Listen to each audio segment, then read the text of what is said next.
The God we know, the God of the Western world, the God of Judaism, Christianity, and Islam, has a history. Modern evidence indicates that if you read the Bible as it is currently presented by modern religion, especially if you are reading an English translation, you aren't reading the real story. What you are reading is an edited version of that history, with additions and modifications that present that story in a different way than the evidence indicates it actually happened. According to the Bible, this God has always existed, and this God predated not only human beings, but the universe itself. According to the evidence, this God began evolving from human ideas originating from 14,000 years ago, and didn't become the one God of monotheism until 2,600 years ago, in 600 BCE. If you want to know the story that the evidence presents, the story understood and supported by the majority of religious studies professors, archaeologists, and anthropologists, the place to begin is not the Bible. It is the Enuma Elish, the Babylonian creation story, which was discovered by archaeologists in the library of Ashurbanipal and dated to have originally been written in about 1750 BCE. As this creation story demonstrates, almost all religions in Mesopotamia at that time were polytheistic. There is no trace of the existence of monotheistic Judaism at this time. In the Enuma Elish, Marduk, champion of the Babylonian gods, defeats chaos in the form of the dragon Tiamat, and then together, the Babylonian gods form the world. In the Babylonian story, the primordial world is described as formless and void. Also in the Babylonian story, light, the firmament, dry land, the sun and moon, and mankind are created in order. These details are important because, as we will see, 1,150 years later, when the Israelites are exiled to Babylon, these details become edited into both the book of Isaiah and the story of Genesis as its first chapter, the first chapter of the entire Hebrew Torah and Christian Bible. Our next point of interest is the Canaanite religion, which archaeologists have reconstructed from clay tablets found in Ugarit, an ancient port city in Syria, and whose stories are dated to have originally been written before 1200 BCE. The Canaanites were also polytheistic. Of the many gods the Canaanites worship, three in particular are important to the rest of the story. They are El Elyon, whose name means literally God Most High, and who is believed to have been the father of the other gods; Asherah, El Elyon's wife; and Baal, who is both god of storms and fertility. The god Yahweh of Israel and the culture of Israel itself still show no signs of existence in the archaeological record. Yet sometime over the next 500 years the culture of Israel must have evolved, because it is at this time, from 950 to 850 BCE, that the contemporaries J and E began writing their independent accounts of the history of the people of Israel, which would later be combined into a single story. Beginning in Genesis chapter 2, none of what J or E writes aligns with the accounts of the Babylonians or Canaanites, whose accounts predated them by hundreds of years. Because of this, and because of the nature of the stories told, the most reasonable inference appears to be that these accounts were entirely mythical stories that the Israelites used to explain the world around them and find meaning in its cultural climate. But that all changes at Genesis chapter 12 with the story of Abraham. It is here that we finally find a connection with the religion of the Canaanites. We can see in the Hebrew version of the Torah that Abraham is said to worship El Shaddai, one of the names for the Canaanite god El Elyon. Abraham interacts with El Elyon in very personal ways that mirror the other pagan religions of the time. For example, in Genesis 18, El Elyon visits Abraham in human form and talks to him in person.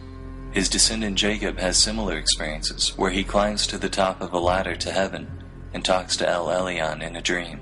Later, Jacob wrestles with El Elyon. Also from the Hebrew text, we can see that based on these experiences, Jacob makes El Elyon his Elohim, which is a term from the Canaanite religion which meant Jacob was making El Elyon his primary god. The only way that the usage of this term makes sense is if Jacob believed that El Elyon was just one god of many, and that Jacob was committing to this one god in order to receive special protection. In other words, it becomes clear from the terms used in the God they worshipped that Abraham, Isaac, and Jacob were polytheists or pagans. just like their pagan contemporaries in Canaan and Babylon.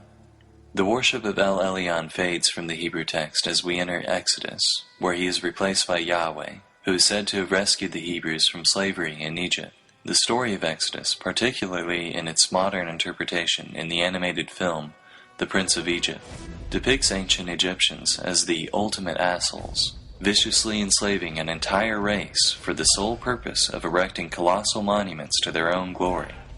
While it is a moving story of triumph and deliverance from oppressive circumstances, on a historical level, it contradicts the modern archaeological evidence that we have for the inner workings of ancient Egyptian culture, particularly their slave ownership practices.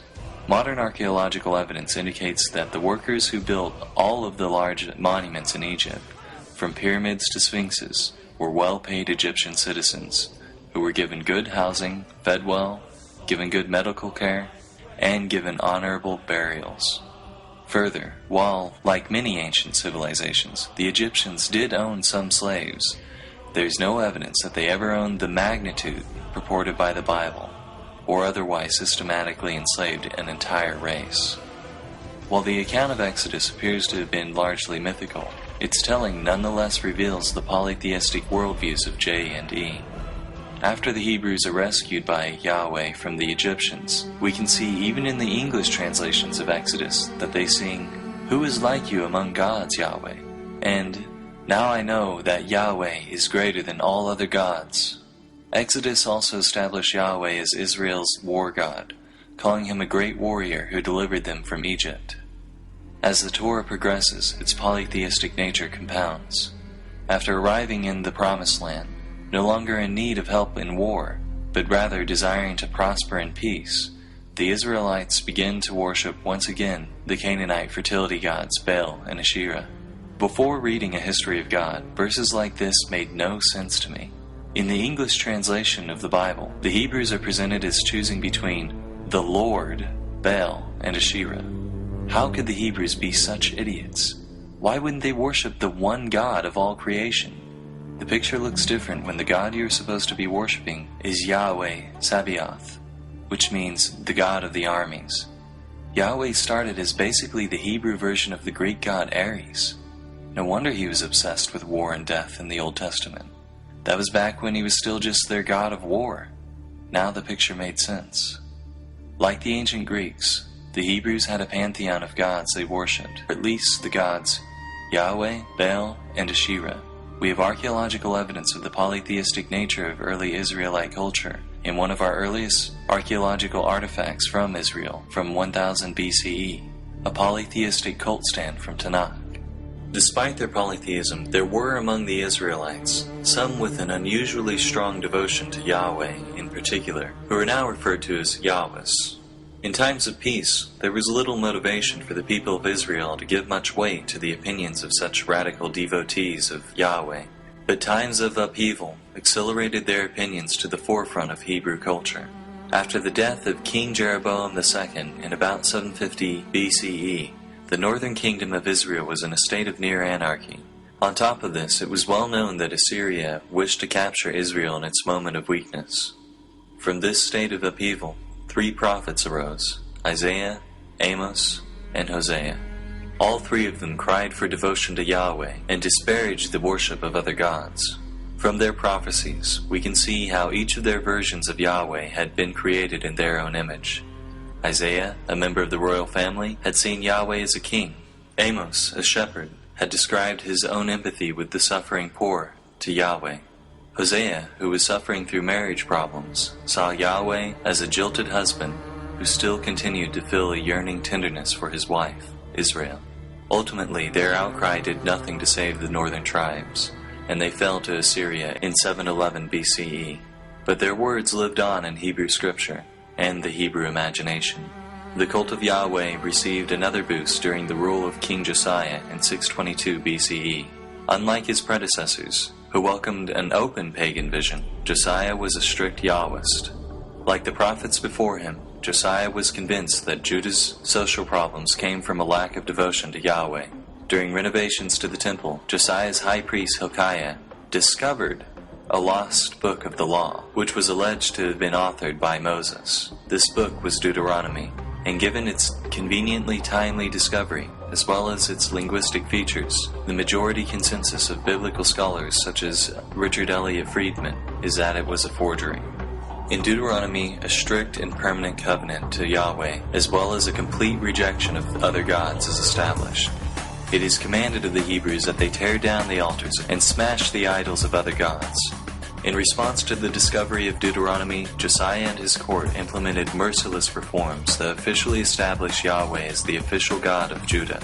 The reformers also rewrote Israelite history. The historical books of Joshua, Judges, Samuel, and Kings were revised according to the new ideology. And later, the editors of the Pentateuch added passages that gave a Deuteronomist interpretation of the Exodus myth to the older narratives of J and E. The intense hatred of other gods by Yahweh is firmly established in the rewritten Hebrew history. The bloody God Yahweh is made even bloodier, as he is now said to have commanded Joshua to wreak genocide on the natives of Canaan for worshipping other gods. Interestingly, despite the enforcement of this strict devotion to Yahweh, monotheism was still not established. The evidence of Deuteronomist passages like, "You shall have no other gods before me," indicates that even Josiah still believed in the existence of other gods. This was still polytheism. It was just a vicious form of monolaterous polytheism that vehemently rejected the worship of the other gods. But the stage was set. In 604 BCE, King Nebuchadnezzar II rose to power in Babylon. It was well known at this time that Nebuchadnezzar sought to conquer Jerusalem. As his armies gathered and prepared, another prophet, Jeremiah, arose, once again crying that strict devotion to Yahweh and the rejection of other gods had been the solution to their problems. Except this new prophet was claiming that it was too late to do anything about it. Yahweh would use this foreign army as his instrument to teach his people a damning lesson. Like the prophets before him, he projected his own emotions, such as fury, onto Yahweh. As Jeremiah predicted, the fall of Jerusalem to Babylon was inevitable. The forces of Babylon were just too massive, and Jerusalem was just in too weakened a state. The temple was destroyed. The Hebrews were exiled from their country to live in Babylon. The Babylonian exile had begun. Their sense of defeat was devastating. Polytheistic gods in ancient Mesopotamia were associated with specific territories of land. When the Hebrews were exiled to Babylon, they felt they could no longer connect with Yahweh. How can we sing the songs of Yahweh while in a foreign land? Ezekiel, a prophet who arose among the exiled Hebrews, expressed how alienated the Hebrews had become. He too blamed their plight on the Hebrew people for a lack of devotion to Yahweh. It was then, at a time when the Hebrew people seemed most crushed, at a time when it seemed certain that the cult of Yahweh would surely die, it instead did something that religion has done throughout history in order to survive. It changed. A new author, who scholars call Second Isaiah, arose, and his words were appended to those of the first Isaiah. "I am the first, and I am the last. Besides me, there is no God." Monotheism was born. From this new monotheistic culture, the priestly source P arises. Israelite history is rewritten once again. Exodus is rewritten by P to say that the El Shaddai worshipped by Abraham and the Yahweh worshipped by Moses were the same God. Any references to El Elyon are explained by P as merely different names for Yahweh. The entire book of Leviticus is authored. Genesis 1 is crafted as an improved monotheistic version of the Babylonian account of creation. Second Isaiah rewrites Babylonian myths that were attributed to Marduk, such as his defeat of the dragon Tiamat, attributing them instead to Yahweh. The Torah is rebranded by P to look as if it had always been monotheistic. In 600 BCE, the God of Western monotheism, the God of Judaism, Christianity, and Islam, was born. Once I knew this, my entire perception of the Bible changed once again. Verses that never made sense before made sense now. This was the death blow of monotheism for me.